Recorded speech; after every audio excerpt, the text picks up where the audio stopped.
Hi friends, Hoysala jobs YouTube ಚಾನಲ್ಗೆ ಸ್ವಾಗತ ಸುಸ್ವಾಗತ ಸ್ನೇಹಿತರೆ.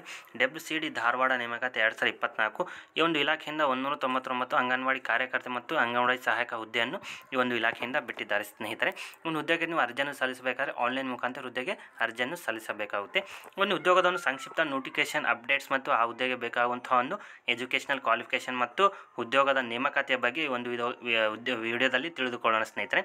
ವಿಡಿಯೋನ ಸ್ಕಿಪ್ ಮಾಡಿದ ಎಂಡ್ವರೆಗೆ ನೋಡಿ. ಇನ್ನು ಯಾರಾದರೂ ನಮ್ಮ ಚಾನಲ್ ಸಬ್ಸ್ಕ್ರೈಬ್ ಆಗಿಲ್ಲ ಅಂದರೆ ಸಬ್ಸ್ಕ್ರೈಬ್ ಆಗಿ ಬೆಲ್ ಐಕಾನ್ ಸಹ ಕ್ಲಿಕ್ ಮಾಡಿ. ಇನ್ನು ಉದ್ಯೋಗದ ಒಂದು ಹೆಸರು ಕೊಟ್ಟಿದ್ದಾರೆ, ಮಹಿಳಾ ಮತ್ತು ಮಕ್ಕಳ ಅಭಿವೃದ್ಧಿ ಇಲಾಖೆ ಧಾರವಾಡ ಅಂತೇಳಿ ಕೊಟ್ಟಿದ್ದಾರೆ. ಹುದ್ದೆಗಳ ಸಂಖ್ಯೆ ನೋಡಬೇಕಾದ್ರೆ 199, ಉದ್ಯೋಗ ಸ್ಥಳ ಧಾರವಾಡ ಕರ್ನಾಟಕ ಅಂತೇಳಿ ತಿಳಿಸಿಕೊಟ್ಟಿದ್ದಾರೆ. ಉದ್ಯೋಗದ ಹೆಸರು ಸಹ ಕೊಟ್ಟಿದ್ದಾರೆ, ಅಂಗನವಾಡಿ ಕಾರ್ಯಕರ್ತೆ ಮತ್ತು ಅಂಗನವಾಡಿ ಸಹಾಯಕಿ ಹುದ್ದೆಯನ್ನು ಬಿಟ್ಟಿದ್ದಾರೆ. ಒಂದು ಉದ್ಯೋಗದ ಒಂದು ವೇತನ ಶ್ರೇಣಿ ಅಂದರೆ ಮಂತ್ಲಿ ಸ್ಯಾಲರಿ ನೋಡಬೇಕಾದ್ರೆ WCD ಧಾರವಾಡ ನಿಯಮಗಳ ಪ್ರಕಾರ ಅಂತ ತಿಳಿಸಿಕೊಟ್ಟಿದ್ದಾರೆ. ಅದೇ ರೀತಿಯಾಗಿ ಉದ್ಯೋಗದ ಒಂದು ಪೋಸ್ಟ್ನ ಹೆಸರು ಮತ್ತು ಪೋಸ್ಟ್ಗಳ ಸಂಖ್ಯೆ ನೋಡಬೇಕಾದರೆ ಅಂಗನವಾಡಿ ಕಾರ್ಯಕರ್ತೆಗೆ 9, ಅಂಗನವಾಡಿ ಸಹಾಯಕಿಗೆ 190 ಹುದ್ದೆಯನ್ನು ಈ ಒಂದು ಇಲಾಖೆಯಿಂದ ಬಿಟ್ಟಿದ್ದಾರೆ. ಈ ಒಂದು ಉದ್ಯೋಗದ ಒಂದು ನೇಮಕಾತಿಯ ಒಂದು ಅರ್ಹತಾ ವಿವರಗಳು ನೋಡಬೇಕಾದ್ರೆ ಪೋಸ್ಟ್ನ ಹೆಸರು ಕೊಟ್ಟಿದ್ದಾರೆ. ಅಂಗನವಾಡಿ ಕಾರ್ಯಕರ್ತೆಗೆ SSLC ಮತ್ತು PUC ಮುಗ್ದಿರಬೇಕು. ಅಂಗನವಾಡಿ ಸಹಾಯಕಿಗೆ ನೋಡಬೇಕಾದ್ರೆ SSLC ಮುಗಿಸಿದ ಸಾಕು ಉದ್ಯೋಗಕ್ಕೆ ಎಲಿಜಿಬಲ್ ಆಗಬಹುದು. ಅದೇ ರೀತಿಯಾಗಿ ಒಂದು ಉದ್ಯೋಗದ ಒಂದು ವಯೋಮಿತಿಯನ್ನು ಕೊಟ್ಟಿದ್ದಾರೆ.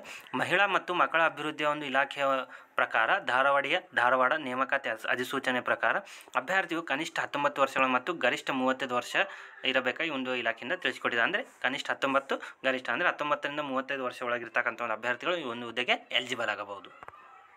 ಈ ಒಂದು ಉದ್ಯೋಗದೊಂದು ವಯೋಮಿತಿ ಸಡಿಲಿಕೆ ನೋಡಬೇಕಾದ್ರೆ PWD ಅಭ್ಯರ್ಥಿಗಳಿಗೆ 10 ವರ್ಷ ಅಂತೇಳಿ ನೀಡಿದ್ದಾರೆ. ಅರ್ಜಿ ಶುಲ್ಕ ನೋಡಬೇಕಾದ್ರೆ ಯಾವುದೇ ಥರಂಥ ಒಂದು ಅರ್ಜಿ ಶುಲ್ಕ ಇಲ್ಲ.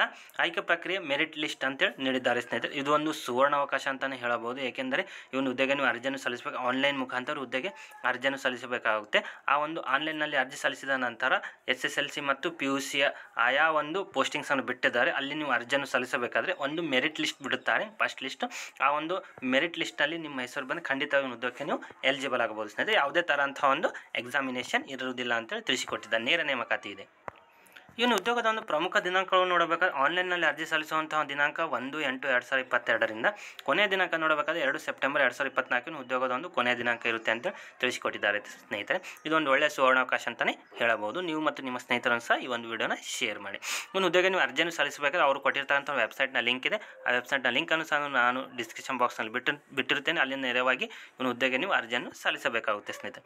ಓಕೆ ಫ್ರೆಂಡ್ಸ್, ಇನ್ನು ಉದ್ಯೋಗದ ಮಾಹಿತಿ ನಿಮಗೆ ಸಂಪೂರ್ಣವಾಗಿ ಅರ್ಥವಾಗಿದೆ ಅನಿಸುತ್ತೆ. ಅರ್ಥವಾದರೆ ಲೈಕ್ ಮಾಡಿ, ಶೇರ್ ಮಾಡಿ ಮತ್ತು ಸಬ್ಸ್ಕ್ರೈಬ್ ಮಾಡಿ. ನಾನು ಮತ್ತೊಂದು ವಿಡಿಯೋದೊಂದಿಗೆ ಜಾಬ್ ನೋಟಿಫಿಕೇಶನ್ ಮತ್ತು ಅಪ್ಡೇಟ್ಸ್ಗಳೊಂದಿಗೆ ಬರುತ್ತೇನೆ ಸ್ನೇಹಿತರೆ.